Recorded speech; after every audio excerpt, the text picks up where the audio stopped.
Hey, baby,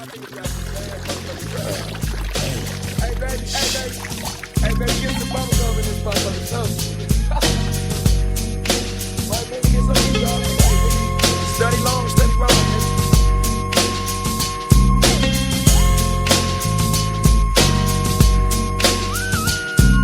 With so much drama in the LBC, it's kinda hard being Snoop D-O Double G. But I somehow, someway, keep coming up with funky ass shit like every single day. May I kick a little something for the G's and make a few ends as I breeze through 2 in the morning and the party still jumping cause my mama ain't home. I got bitches in the living room getting it on and they ain't leaving till 6 in the morning. So what you wanna do? Shit, I got a pocket full of rubbers and my homeboys do too. So turn off the lights and close the doors. But what? We don't love them hoes. Yeah. So we gon' smoke an ounce to this. G's up, hoes down, while you motherfuckers bounce to this. Rolling down the street, smoking in now, sipping on gin and juice. Laid back. With my mind on my money and my money on my mind. Rolling down the street, smoking indoors, sipping on gin and juice. Laid back. With my mind on my money and my money on my mind. MDUSA. Hey, welcome to Weightlifting Scoop. Yeah, so this is Travis Cooper and James Tatum. Yeah, so anyways, we had a couple of questions today that we were going to talk about. The main topic is tapering. But I have a funny story about James. We were watching some movie and there was this stereo in the movie. And we've been talking about Oh boy, I can't believe you're telling everybody this. And we've been talking about fishing earlier in the day. And James saw on the stereo it said mega bass. And he goes, mega bass? What's that on that stereo? What are they talking about bass for? Oh yeah, nope, that happened. So he's not blonde, but occasionally even James Tatum has a blonde moment. Hey, now, when I was a youngin', I had blonde hair. Okay. Yeah, I didn't expect that. It's pretty dark now. Even one of those in the muscle driver picture where we're got the pendulay shirts on, it actually looks gray now. Wow. My beard's not gray; it's just a bad picture. So we did get a question. Maybe not really a question, but through experience, I've found that if you go to a Starbucks or something like that, sometimes if you order heavy cream, they think you mean heavy on the half and half. So that kind of irks James, and so I was going to let him clarify that there is a difference. Yes, very much so. You know, I went up to New York City a couple years ago, and I went up there to one of their Starbucks, and I got a coffee, and it's like, I want heavy cream. And the person didn't have a clue what I was talking about, so they just kind of winged it, and I got my coffee, and it was full of whipped cream, or like whipped cream. So it was only like half a cup of coffee, and the rest of it was whipped cream. I was like, what is this? Like, what am I supposed to do with this? But you can get heavy cream, just heavy whipping cream, still in the cream, not whipped. If you go to a restaurant, usually they just bring you, if you ask for heavy cream, they just bring you like 20 half and halves. But anyways. Yeah, you don't find it in restaurants very much. But yeah, so we got some new lifters.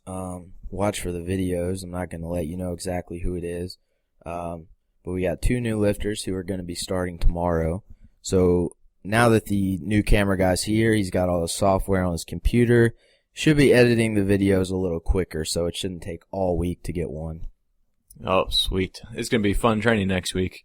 Going to have a big crowd in the gym. So James and I are going to be doing something a little different because everyone else is training for nationals, and we are going to the Pan Am. So we have 2 weeks before we travel, and it's coming up. And I've gotten a lot of questions on, well, how do you taper? Or what does your team do to taper? And we have gone through this before, so we're not going to go through every detail. But basically what I personally am going to be doing is I'm going to stop doing sets of 5 on the squat. And I'm going to do 3s and 1s. And that is mostly because, 5s keep me strong, but getting down to 85, it's a little easier if I do a lot of heavy singles and or triples instead of fives. So you're saying you can keep your weight lighter within just 2 weeks by taking out the fives? Yeah, I know that seems crazy, but it really Yeah. Well, I mean, you've been doing this for such a long time. You probably have a very good idea of how your body responds, especially right before competition. Yeah, and I mean, you're not really going to get stronger or weaker necessarily in 2 weeks. So you just kind of have to do what is necessary to maintain your strength and not let your body go to sleep. Yeah, good stuff. So basically, finding your openers in the last 2 weeks is very important. So one thing I'm going to do, and you know, James doesn't really snatch with straps very often, but I'm totally going to cut out the straps these next 2 weeks. And in all of my morning workouts, I've cut the straps, and I've still been going heavy. So it's not like I haven't lifted without straps in a while. It's just that every single session is going to be without straps. I'm going to cut the volume. As soon as I have 2 misses in the snatch, I'm done. No misses in the clean and jerk. And not go above my perceived opener, maybe somewhere around 145 in the snatch and 180 in the clean and jerk. What about you, James? I'm the same thing. I like to hit my openers to get an idea, and I like to imagine that I'm on the platform pretty much every day that I have to hit the openers in practice. I'll imagine I'm out there on that platform doing my opener, and I try to make it get the same plates on there as it would be in competition. But I usually don't like going too much heavier. And something you were talking about with the squats too, something that Glenn's been playing around with me is before each competition. Like the first competition, I didn't squat for about a week up to it. And then a couple more, he's having me squat more and more often closer to the meet to see how I respond to it. And I guess we have about 3 meets under our belt, figuring things out. And this time, I think I want to cut the squats just a little bit earlier, so I can have really fresh legs. Yeah. Now meet week. So this week I'm going to cut down the squat volume to 3s and 1s. But meet week, after Monday, I will not back squat again. I will do front squats, and they will only be as heavy as my perceived heaviest attempt. So, I don't know, 195, something like that. I'll probably try to front squat that very aggressively, really trying to keep the speed up. And then after Wednesday, I will not go up to my openers anymore. I'll cut it back down to my last warm-up, which will probably be somewhere around 37 to 40 in the snatch and probably 65 to 70 in the clean and jerk. Yeah, nice. That's interesting that you get your front squat weight up to the highest weight you would expect to get on the clean and jerk.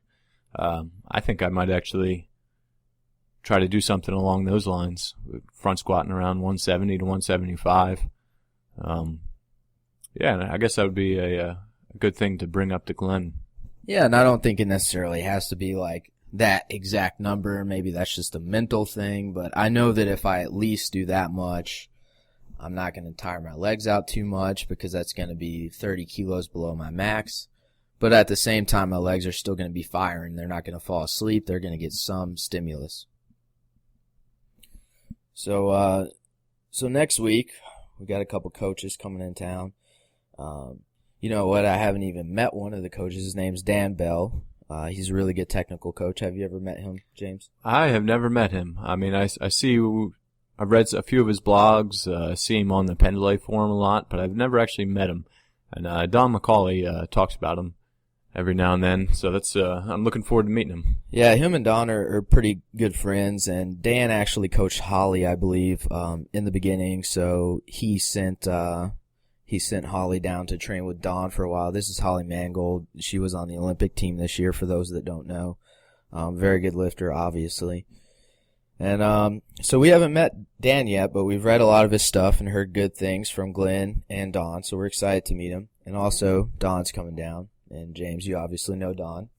Yeah, I think when we went with Don over to Europe a couple weeks ago, and we actually had this beer over there. and that my wife liked a lot. And it's this ginger beer.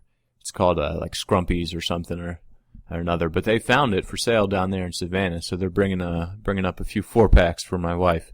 I gotta wait till after Pan Am so I can drink one, but so I be getting those tomorrow. Yeah, so that should be fun. Yeah, so next week we got new people. We got these coaches coming in town, so there should be a lot of podcasts with Glenn, Don, and Dan. There should be a lot of good information. Maybe a little less joking around, but you guys should learn a lot. And you're gonna have those pop filters. Oh yeah, in. That's what I meant to say is that this is going to be the last podcast without the pop filters and mic stands. So the quality should start to get a little better. And keep listening, keep watching the videos. And thanks, guys.